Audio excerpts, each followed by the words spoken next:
I'm Harris Wofford with the National Peace Corps Association. Lucky to be here.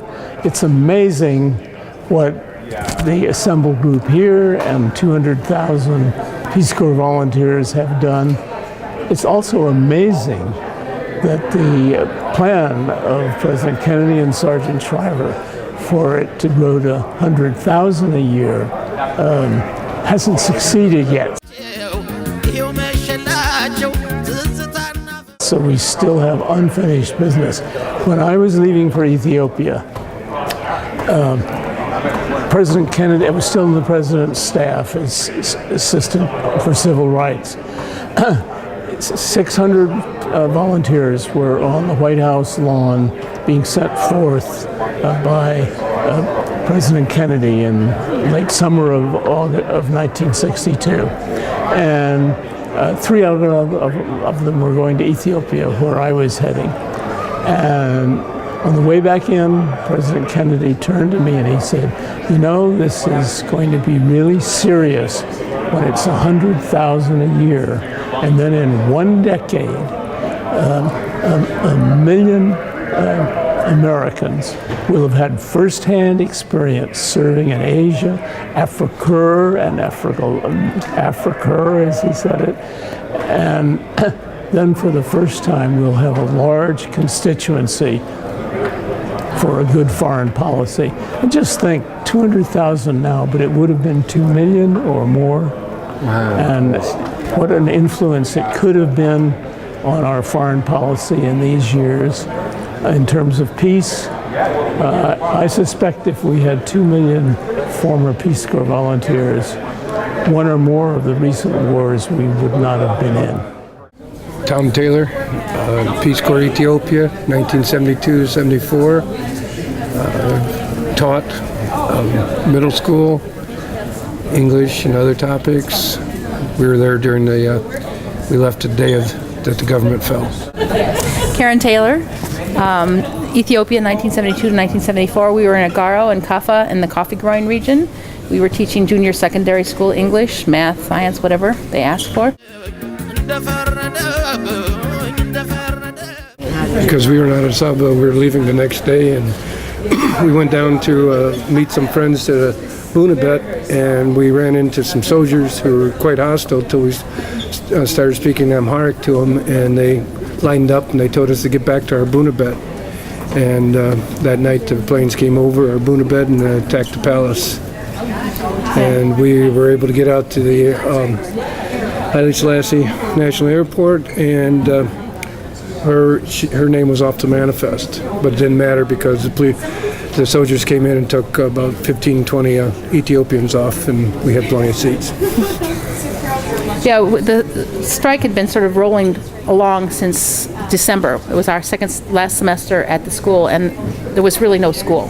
We'd be in there for maybe 3 days and then off again because the teachers started striking in December, and by July everybody was on strike and the government was falling apart. So. And we never felt threatened because we were in the countryside, but once we got to Addis yes, it was different in the city, but in the countryside, we never felt threatened at all. It was the most interesting place to be. Yeah, fascinating time. One of our former students happened to arrive in America and looked us up, knowing only Tom and Karen in Ethiopia in 1973. They found us. Almost 30 years later. Yep. My name is Joseph Bell. I'm actually an attorney in the Sierra foothills of Northern California.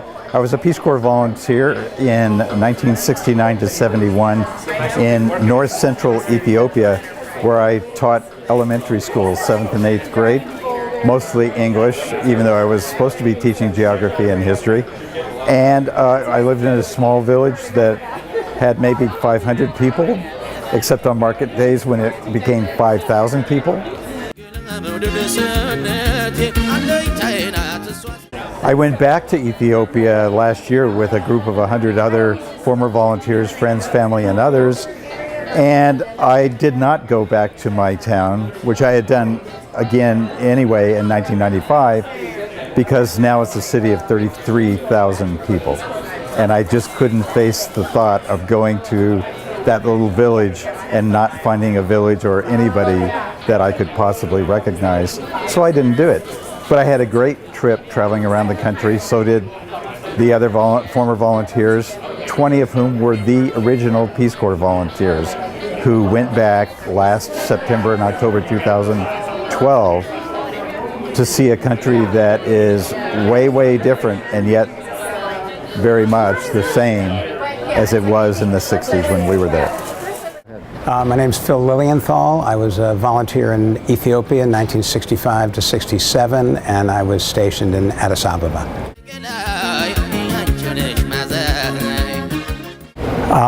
Well, probably the outstanding memory is the coming home in the evening and having the kids on the street come out to greet me because they knew they could play ball in our compound.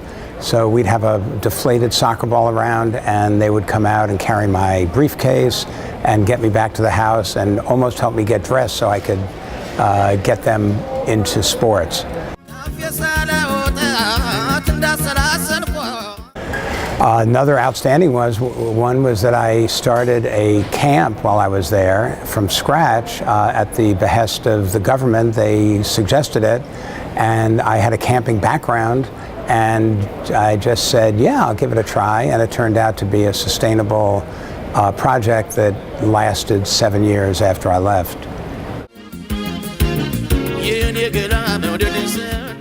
And I guess the other one is personal. I was married when my wife and I went into the Peace Corps together, and we had a son over in Addis Ababa, Andy, who accompanied us the second year. I mean, of course, we stayed as a family, but he came with us to the camp, which was at Lake Langano, about 160 kilometers from Addis, and we were in a large tent with he in his crib, my wife and I there, and 2 or 3 other staff members in the same large Army tent. And my earliest memory of him at camp was his going in the lake to, be held in the lake going for a swim, and he just loved it. And the Ethiopians were very upset that he might get a sunburn. My name is Lynn Lilienthal, and I was in Ethiopia from 1965 to 1967, and I worked in community development. Will Siegel, Ethiopia 1, 62 to 64, Addis Ababa, and also I was a teacher at the School for the Blind, Haile Selassie I School for the Blind in Sabata. And I also worked on a textbook writing with a group that wrote textbooks. So the first textbooks that were ever written specifically for Ethiopian students. So, several people from Ethiopia have become friends, and I went to the 50th anniversary of the Peace Corps 2 years ago, and it was like I had seen these people 10 days before. It was like there was such an intense experience, the training, the getting there, the being there, the working there, and then leaving. That vividness stayed with all of us, all of these years, across the whole 50 years. It was just, we could recognize each other, we could talk about things that happened just the last week. It was quite a wonderful experience to see them and to know that we'd been through such an intense experience and it hung together so well.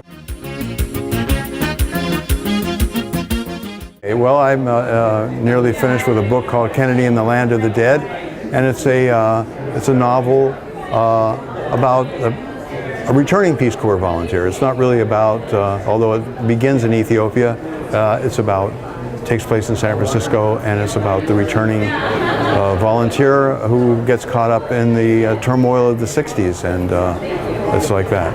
So, when do you hope to have it out? I hope to have it out maybe next year, who knows? 2014. Yes. Right. It's on tape, 2014. Okay.